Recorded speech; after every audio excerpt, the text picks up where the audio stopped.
Assalamualaikum warahmatullahi wabarakatuh.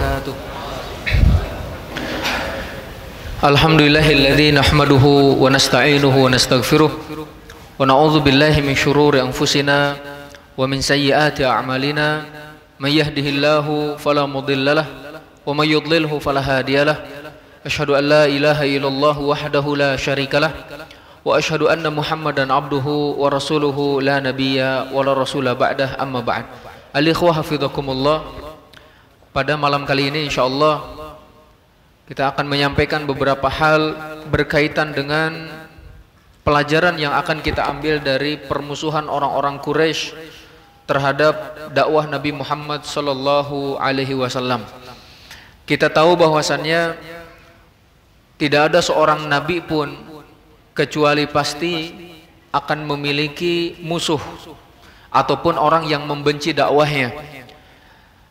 Tidak lepas juga Rasulullah Shallallahu Alaihi Wasallam sebagai manusia termulia, nabi yang paling mulia, ternyata beliau pun dimusuhi bahkan oleh sebagian dari keluarganya.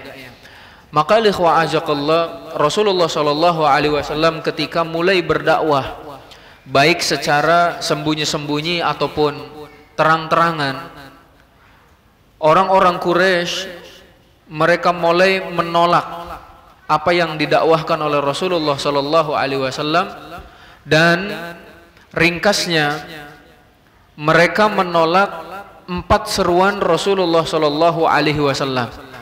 Yang pertama, mereka tidak mau mengakui bahwasannya Allah Subhanahu wa taala adalah satu-satunya zat yang berhak untuk disembah. Mereka sudah terbiasa menyembah sesembahan yang begitu banyak. Terbukti ketika Fathu Makkah, di sekeliling Ka'bah didapati 360 berhala. Jadi menurut logika kita itu alikhwajakallah, kalau hari ini lagi marahan sama Tuhan yang satu, geser ke Tuhan yang kedua. Hari yang kedua lagi diam-diaman sama Tuhannya, geser ke Tuhan yang ketiga. Jadi tinggal milih mau Tuhan mana yang dipilih oleh mereka. Itu ada 360. Datang Nabi Muhammad SAW mendakwahkan tidak ada sesembahan yang berhak disembah kecuali Allah.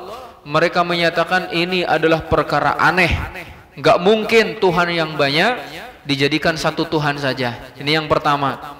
Ringkasnya itu, nanti mahasiswa silahkan perdalam dan perluas kenapa mereka menolak untuk menyembah Allah Subhanahu wa taala, padahal mereka yakin bahwa yang menciptakannya, yang membuat alam semesta, mengatur perjalanan matahari, bulan, mempergulirkan siang dan malam, mereka tahu bahwa semuanya adalah dikerjakan ataupun diatur oleh Allah Subhanahu wa taala, tapi tidak mau mengikhlaskan diri dalam menyembah kepadanya. Yang kedua, mereka menolak untuk beriman kepada hari kiamat. Ya, ikhwajakallah. Mereka menyatakan hari kiamat adalah satu hal, ataupun hari kebangkitan itu adalah satu hal yang mustahil, atau satu hal yang mustahil. Nggak mungkin, kata mereka, kita akan dikumpulkan lagi pada hari kiamat. Sehingga datanglah Ubay bin Khalaf, salah satu orang yang memang dituakan oleh orang-orang kafir Quraisy itu, datang kepada Rasulullah Shallallahu Alaihi Wasallam dengan membawa tulang belulang yang sudah rapuh, dilemparkan ke atas, kemudian dibawa pada Nabi Muhammad SAW. Hei Muhammad, apa benar kalau kita sudah menjadi tulang belulang seperti ini, kita akan dibangkitkan oleh Allah Subhanahu Wa Taala? Kata Rasulullah SAW, benar, Allah akan membangkitkanmu, Allah akan memasukkanmu ke dalam neraka. Alikhwajakallah. Jadi ini mereka menolak untuk beriman kepada hari akhir. Yang ketiga, mereka pun menolak untuk beriman kepada Al-Quranul Karim. Mereka tidak mengakui kalau Al-Quran itu berasal dari Allah, ataupun tidak mau beriman dengan kandungannya. Dan mereka pun alikhwajakallah melarang kaumnya untuk mendengarkan Al-Quranul Karim, seperti yang kita banyak singgung ketika membahas kewajiban kita terhadap Al-Quranul Karim. Sebab kemuliaan kita, sebab kemenangan kita adalah manakala kita berpegang kepada Al-Quranul Karim. Maka orang-orang Quraisy memikirkan cara bagaimana menjauhkan kita dari Al-Quranul Karim. Yang keempat, mereka menolak untuk beriman kepada Nabi Muhammad sallallahu alaihi wasallam. Tidak mau meyakini bahwa beliau adalah utusan Allah. Mereka justru memberikan stigma buruk terhadapnya. Nah, dari poin inti penolakan orang-orang kafir Quraisy terhadap dakwah Nabi Muhammad sallallahu alaihi wasallam, mereka pun mulai memikirkan cara bagaimana menghentikan dakwahnya. Dan saya sarankan kepada mahasiswa, ketika belajar sirah, jangan sekedar menghafal nama, jangan sekedar menghafal tahun, jangan pula hanya sekedar menghafal. Contohnya di sana ada alur ceritanya. Akan tetapi yang harus lebih diperdalam dari sirah itu adalah faidah yang terkandung di dalamnya. Hal ini terbukti Al-Quranul Karim hampir 2/3-nya berisi kisah. Ya, bukan sekedar untuk dihafal urutan ataupun bagaimana rincian kejadiannya, bukan sekedar itu, tapi apa pelajaran yang ada di dalamnya. Ya, Al-Quran kan kitab hidayah. Siapa yang berpegang kepadanya kemarin, hari ini, esok pasti selamat. Kenapa banyak kisah? Oh, berarti kisah itu bermanfaat baik orang-orang yang sebelum kita atau orang-orang nanti setelah kita, dan juga untuk kita. Banyak pelaku-pelaku sejarah itu hanya sekedar beda nama. Ya, kalau dulu ada Fir'aun, zaman Nabi Muhammad SAW pun ada Fir'aunnya, cuman beda nama, itu adalah Abu Jahal. Dan bisa jadi zaman ini pun ada Fir'aunnya, cuman beda nama, itu dulu ada Abdullah bin Ubay bin Salul, munafik, gembong munafik. Bisa jadi hari ini pun ada namanya pengen islami juga. Dulu Abdullah, coba munafik, Abdullah bin Ubay bin Salul. Hari ini pun bisa jadi ada gembong munafiknya, itu hanya beda nama, itu apa sekalian.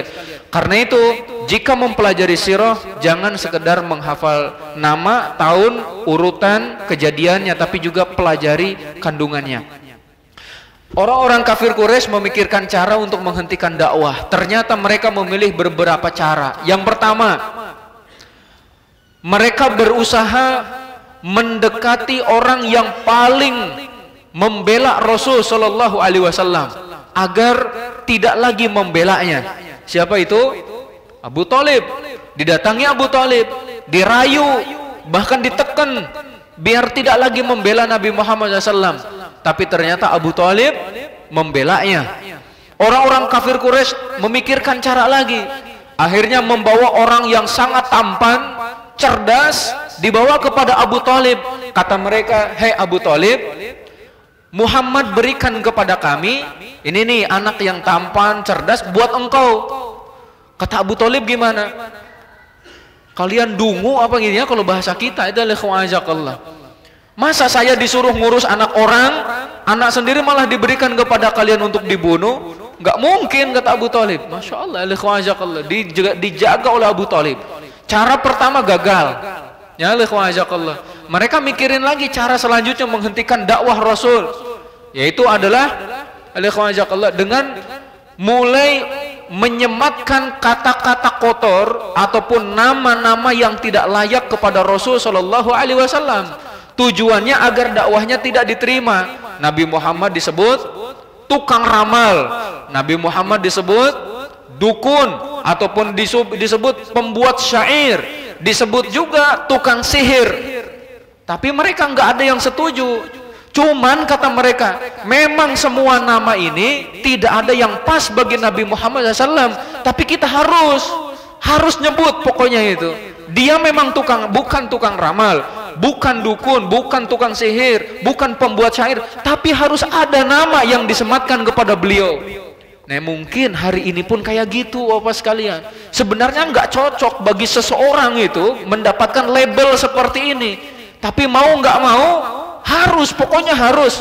Berapa deh bayarannya gitu ya, mungkin ya ada Allah.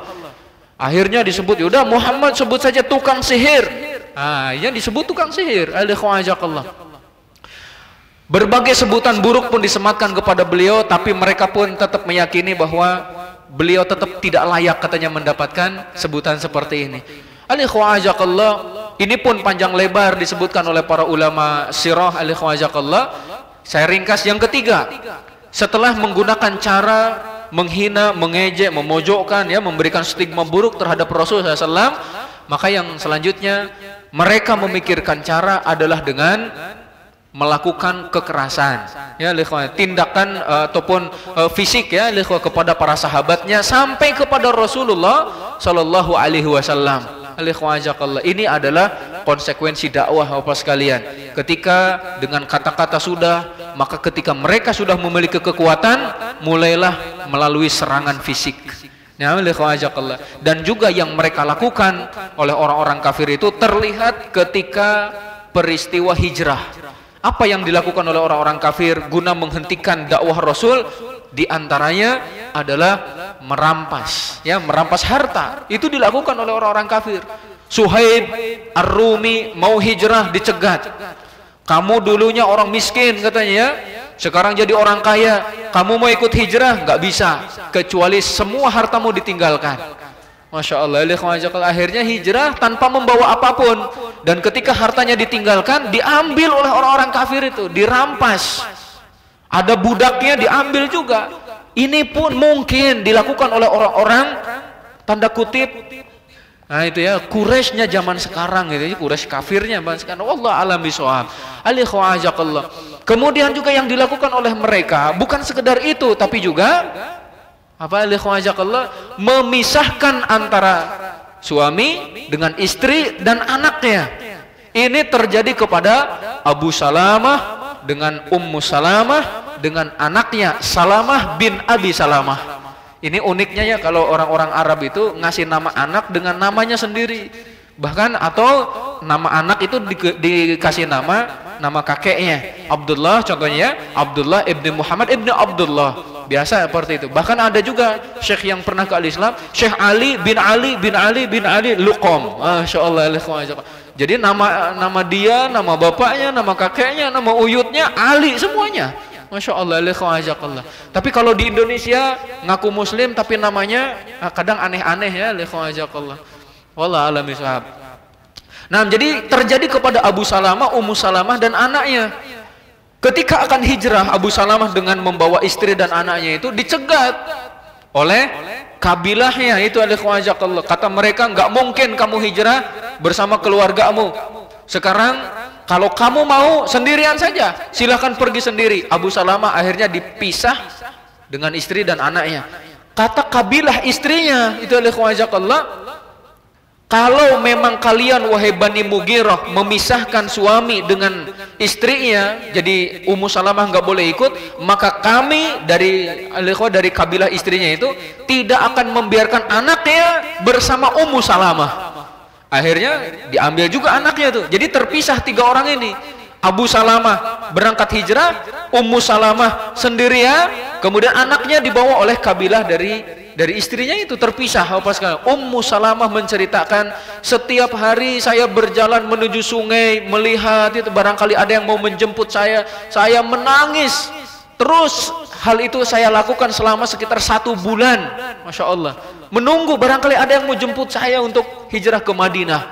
Tapi singkat cerita, anaknya dikembalikan kepada Ummu Salamah, dan Ummu Salamah pun kemudian berhijrah bersama anaknya itu. Di pertengahan jalan ada yang menghantarkan ke Madinah. Jadi berbagai cara dilakukan oleh orang-orang kafir untuk menghentikan dakwah ini.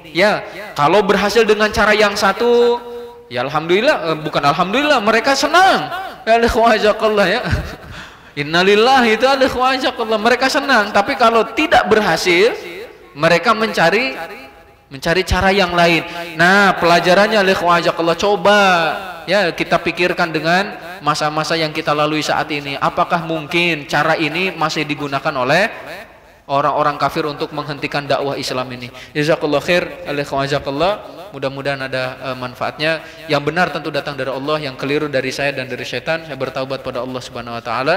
Subhanakallahumma wa bihamdika asyhadu an la ilaha illa anta astaghfiruka wa atubu ilaik. Assalamualaikum warahmatullahi wabarakatuh.